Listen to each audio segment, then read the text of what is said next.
Hello friends, स्वागत है आप लोगों का हमारे इस चैनल में। तो आवाज़ थोड़ा उतना अच्छा नहीं जा पाएगा, तो आप लोग थोड़ा सा मेंटेन कीजिएगा। तो आज के इस वीडियो में हम लोग पढ़ने वाले हैं, हिस्ट्री का बुक है। इस बुक से, हिस्ट्री बुक से हम लोग पढ़ने वाले हैं दिल्ली सल्तनत। ठीक है, दिल्ली सल्तनत के बारे में हम लोग पढ़ेंगे। तो आइए स्टार्ट करते हैं।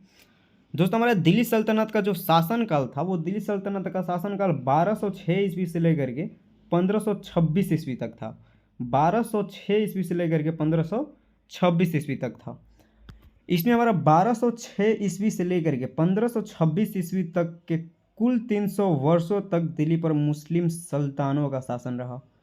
1206 ईस्वी से लेकर के 1526 ईस्वी तक 320 वर्षों तक, मतलब कि 320 वर्षों तक दिल्ली पर मुस्लिम सुल्तानों का शासन रहा। ठीक है, अगला है दोस्तों कि यहाँ पे कि भारत पर शासन करने वाले 5 वंशों के सुल्तान के शासनकाल को दिल्ली सल्तनत या सुल्तान ए हिंद या फिर सल्तनत ए हिंद दिल्ली कहा जाता है। ठीक है, ये 5 वंश थे दोस्तों। जो दिल्ली सल्तनत था हमारा, दिल्ली सल्तनत में ये 5 वंश थे। दिल्ली सल्तनत में 5 वंश थे। तो ये पांचों वंश में से ये पहला वंश का नाम था गुलाम वंश, जिसका शासनकाल 1206 ईस्वी से 1290 ईस्वी तक था।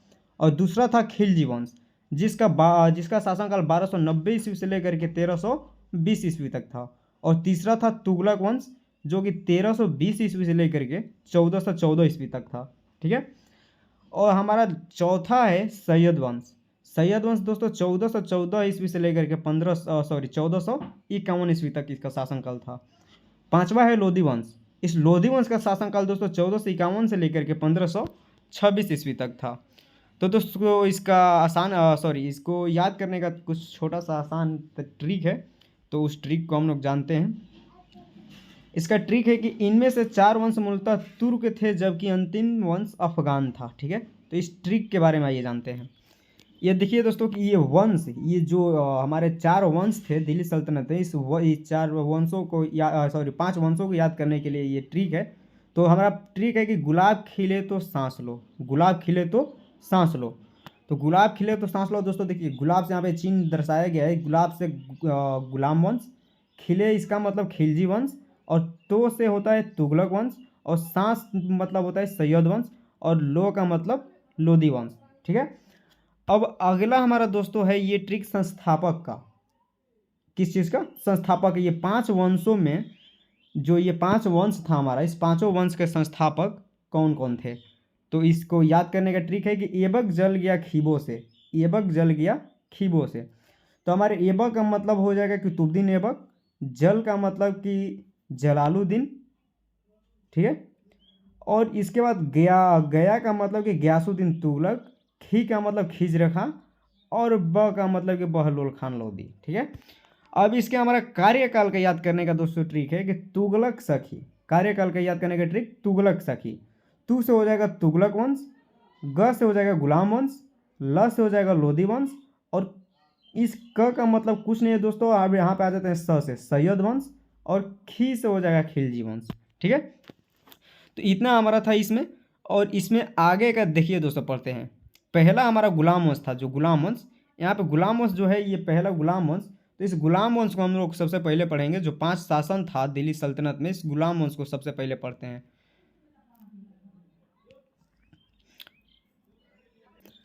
जैसे कि दोस्तों हम लोग इसमें पिछले पढ़े थे कि गुलाम वंश जो था, ये गुलाम वंश का शासनकाल हमारा, गुलाम वंश का शासनकाल 1206 ईस्वी से लेकर के 1290 ईस्वी तक था। गुलाम वंश का शासनकाल 1206 ईस्वी से लेकर के 1290 ईस्वी तक। तो इसमें हमारा हो जाएगा पहले कि इस वंश को गुलाम वंश इसलिए कहते हैं क्योंकि इसको संस्थापक कुतुबुद्दीन ऐबक मोहम्मद गौरी के गुलाम थे। इसको गुलाम वंश क्यों कहा जाता है दोस्तों? क्योंकि इस वंश को गुलाम वंश इसलिए कहते हैं क्योंकि इसको संस्थापक कुतुबुद्दीन ऐबक मोहम्मद गौरी के गुलाम थे। इस वंश के दरबारी भाषा फारसी था, और इस वंश की सबसे प्रमुख भाषा भी थी। इस वंश का दरबारी भाषा क्या था? फारसी, और इस वंश की सबसे प्रमुख भाषा भी फारसी था। ठीक है, अगला है कि इस वंश को इल्वरी ममलूक या दास कहा जाता है।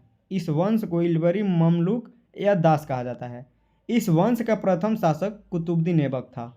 इस वंश का प्रथम शासक दोस्तों कुतुबुद्दीन ऐबक था। मतलब कि ये दिल्ली में दिल्ली सल्तनत जो है, ये दिल्ली सल्तनत, इस दिल्ली सल्तनत के 5 वंश था इस दिल्ली सल्तनत में। और इस पांचों सल्तनत दिल्ली सल्तनत में जो 5 वंश था उसमें पहला गुलाम वंश था जिसका 1206 ईस्वी से लेकर के 1290 ईस्वी तक शासनकाल था। तो इसका पहला शासक जो था कुतुबुद्दीन ऐबक था। तो दोस्तों गुलाम वंश के प्रमुख शासक ये थे, देखिए गुलाम वंश के प्रमुख शासक कुछ यहाँ पे दिए गए हैं नाम। हमारे गुलाम वंश में कुल 11 शासक थे। तो गुलाम वंश में पहला शासक का नाम था कुतुबुद्दीन ऐबक, जिसे कुतुबी वंश कहा जाता है, ठीक है, कुतुबुद्दीन ऐबक। और दूसरे शासक का नाम था दोस्तों आराम शाह। तीसरे शासक का नाम इल्तुतमिश था। और चौथे का रुकनुद्दीन। और फिर पांचवें शासक का नाम था रजिया सुल्तान। और छठा शासक का नाम था बहराम शाह। सातवां शासक का नाम था अलाउद्दीन मसूद शाह। आठवें शासक का नाम था नसीरुद्दीन शाह। नौवें शासक का नाम था बलबन उबलू खां या फिर बलबनी वंश कहा जाता है। उसके बाद दोस्तों दसवां हमारा शासक था इसमें कैकुबार। 11वां शासक था क्यू मर्स। तो दोस्तों ये हमारे कुछ गुलाम वंश के प्रमुख शासक थे जो कि 11 शासक थे कुल। तो हम लोग कल पढ़ेंगे इसमें कुतुबुद्दीन ऐबक के बारे में, यानी कि जो कि हमारे गुलाम वंश के पहले शासक थे। तो कुतुबुद्दीन ऐबक के बारे में हम लोग कल पढ़ेंगे। आज के वीडियो यहीं पे समाप्त होता है। दोस्तों अगर ये वीडियो आप लोगों को पसंद है तो प्लीज़ हमारे चैनल को सब्सक्राइब करके जाइएगा।